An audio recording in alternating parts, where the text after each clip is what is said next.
অভাব তো আমাদের যেন পুরো একটি সঙ্গীর মতো। টাকা পয়সার অভাব, কাজের অভাব, আবাসনের অভাব, সম্মানের অভাব।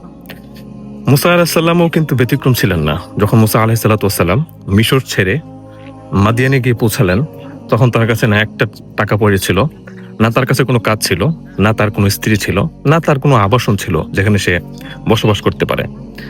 একটি গাছের ছায়ায় গিয়ে বসলেন।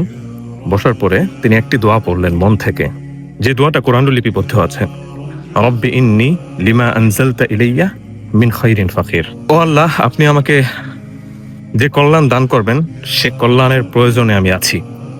অর্থাৎ হে আমার প্রতিপালক, যেই কল্যাণগুলো আমাকে দান করুন না কেন, আমি সেটার মুখাপেক্ষী। এই এক দোয়ার বদলতে আল্লাহ তাকে স্ত্রী দিয়েছেন, আল্লাহ তাকে কাজের ব্যবস্থা করে দিয়েছেন, আল্লাহ তাকে আবাসনের ব্যবস্থা করে দিয়েছেন।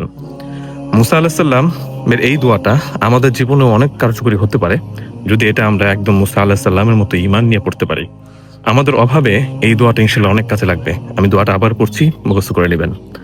রব্বি ইন্নি লিমা আনজালতা ইলাইয়া মিন খাইরিন ফাকির। আসসালামু আলাইকুম ওয়া রাহমাতুল্লাহি ওয়া বারাকাতুহু।